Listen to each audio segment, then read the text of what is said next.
नमस्कार मित्रों, एक बार फिर से स्वागत है राजस्थान जीके की एंटीबायोटिक सीरीज में। और आपकी पिछली सीरीज में हमने राष्ट्रीय आप लोगों उद्यान पढ़े और अब राजस्थान के अभ्यारण्य पढ़ रहे हैं।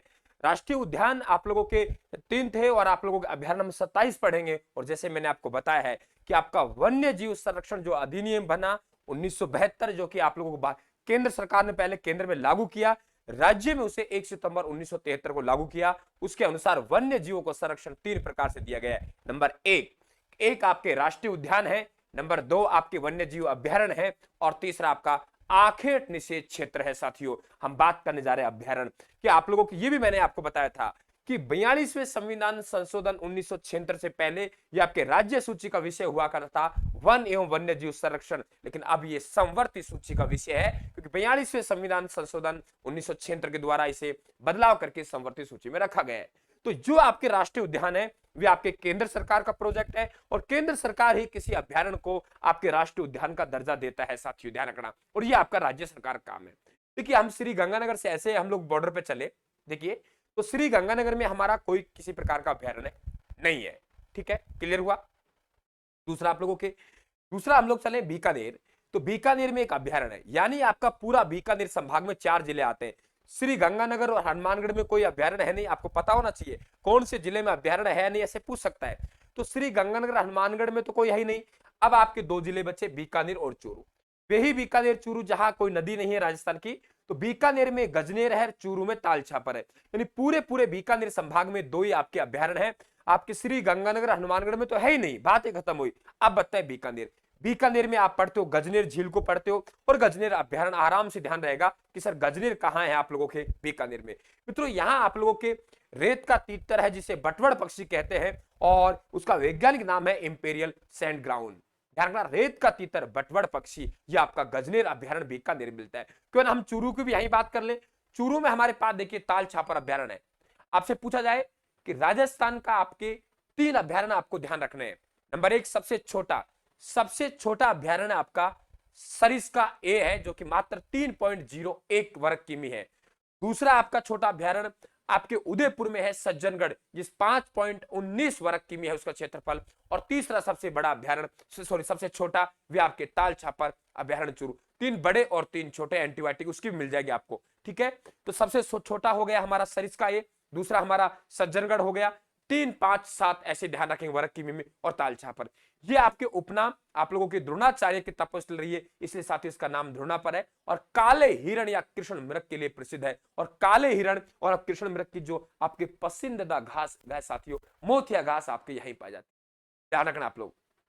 तारा घास माउंट आबू में, एंचा और आपके कट्टू घास आपके राष्ट्रीय उद्यान मैंने पढ़ाया आप लोगों को, घना पक्षी विहार। वे आपके एंचा घास जो पक्षी उलझ के मरते हैं, वे आपके कट्टू घास जो साइबेरियन सारस का पसंदीदा भोजन है। तो काले हिरण का जो सबसे अच्छा आपके पसंदीदा भोजन है वे आपके मोथिया घास। और मौचिया साइपर रोटनस यहां पाई जाती है। कुरंजा पक्षी, साथियों कुरंजा पक्षी आपके यहां मिलता है, लेकिन कुरंजा पक्षी का जो मूल स्थान है वे आपका खींचन गांव जोधपुर में। ध्यान रखिए आप लोग। तो बीकानेर संभाग आपके कंप्लीट। गंगानगर हनुमानगढ़ में तो कोई है ही नहीं, और बीकानेर और चूरू मैंने आपको पढ़ा दिया। जैसलमेर आगे चलेंगे, जैसलमेर बाड़मेर में दोनों में एक एक, यानी एक है जैसलमेर बाड़मेर, ये दोनों फैला हुआ है। मित्रों, सबसे बड़ा हमारा कोई अभ्यारण्य है, राष्ट्रीय उद्यान नहीं, ये मरु उद्यान लग जरूर रहा है, लेकिन ये राष्ट्रीय उद्यान नहीं है, आपके अभ्यारण्य है। मरु उद्यान का कुल क्षेत्रफल है आपके 3162 आपके साथियों, वो आपके वर्ग किमी है।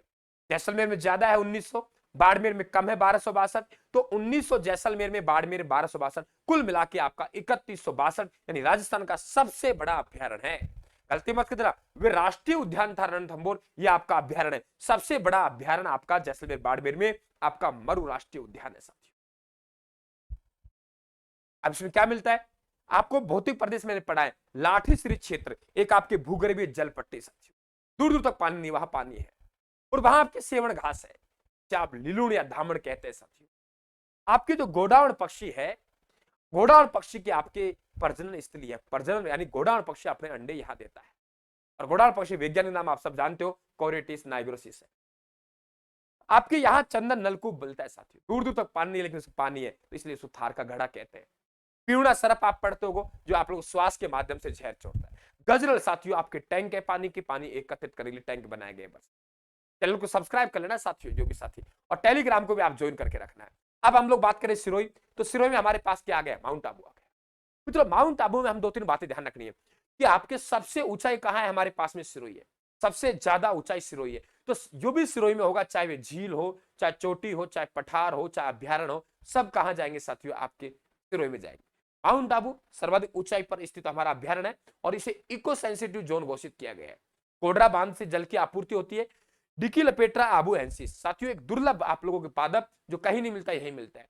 तो आपके आबू डिकिलपेट्रा आबू एंसिस जो पादप यहां मिलता है, कारा घास यहां मिलती है साथियों, घास सवाई माधोपुर भरतपुर में, इंच और कट्टू घास आपके कहां, आपके घना पक्षी बिहार में, ध्यान रखना आप लोग।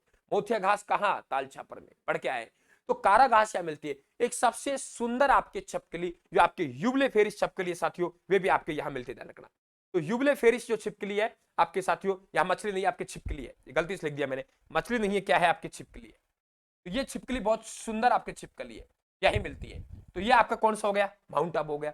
आगे हम लोग बात करें, आगे चले तो देखिए यहाँ पे उदयपुर में आए हम लोग कि हम जैसलमेर बाड़मेर में हमारे क्या हो गया, एक एक हो गया, कोई दिक्कत नहीं है। जैसलमेर बाड़मेर दोनों में एक फैला हुआ है, हमारे पास जालोर में कुछ नहीं है, ठीक है। जालोर के बाद हम सिरोही में आएंगे, सिरोही माउंट आबू पढ़ लिया। अब उदयपुर में हमारे पास 3 अभ्यारण्य।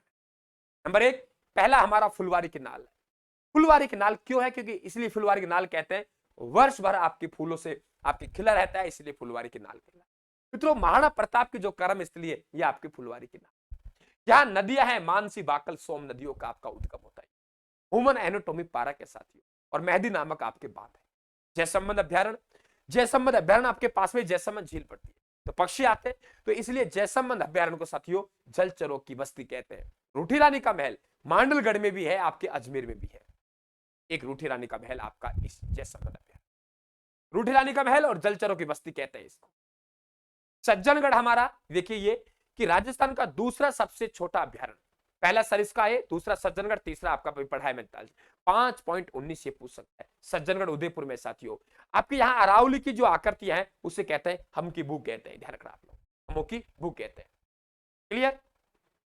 आगे हम लोग चले तो डूंगरपुर बांसवाड़ा हमारे पास। चैनल को सब्सक्राइब कर लेना, लगातार एंटीबायोटिक मिलते रहेंगे, इसके 2 पार्ट आएंगे, ध्यान रखना।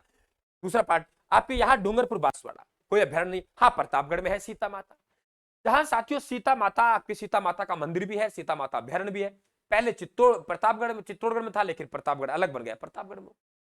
मित्रों लवकुश यहाँ पानी के झरने हैं और सीता माता विराजमान है, तो औषधियों की क्या कमी है यहाँ पे। सर्वाधिक औषधियां इसी अभ्यारण्य पाई जाती है साथियों। और ये कहें हम लोग कि आपके सागवान के सर्वाधिक वृक्ष, 2 तरीके से आपसे बात पूछेगा कि एक तो सागवान के वृक्ष, सागवान के वृक्ष सर्वाधिक किस जिले में पाए जाते हैं, बांसवाड़ा। लेकिन आपसे अभ्यारण्य पूछे साथियों तो उत्तर आएगा सीता माता, गलती मत कर दे, अभ्यारण्य सीता माता है, और वैसे जिला पूछे तो बांसवाड़ा। चौसिंगा हिरण भेड़ल हो गया। यहां एक उड़न गिलेरी मिलती है, और उड़न गिलेरी का सबसे आपका जो भोजन है वे आपके महुआ का वृक्ष है। वही महुआ का वृक्ष जहां से मावड़ी शराब बनाते हैं, डोडे मीठे होते हैं साथियों। और उड़न गिलेरी का भोजन है आपके रेड स्क्लून पेटो एलविवेंटर है। सर्वाधिक सागवान के वृक्ष यहां मिलते हैं। करम मोचनी नदी का यहां से उद्गम होता है, तो ये भी आप लोगों को आना चाहिए। क्लियर, ये भी आपको आना चाहिए। तो ये आप लोगों साथियों अभ्यारण्य है। तो आपके ये हुआ। दूसरी स्लाइड में हम फिर आपसे आगे बात करेंगे। तो ये आपके 5-5, 7-7 मिनट के आपके 2-3 पार्ट बनेंगे सर। क्लियर, 2-3 पार्ट आपके बनेंगे। तो आप दूसरा पार्ट में और मौजूद रहे, और ये पूरा आप लोगों के ये पीडीएफ है आपके टेलीग्राम पे जाएगी। धन्यवाद, थैंक यू, राम राम साहब।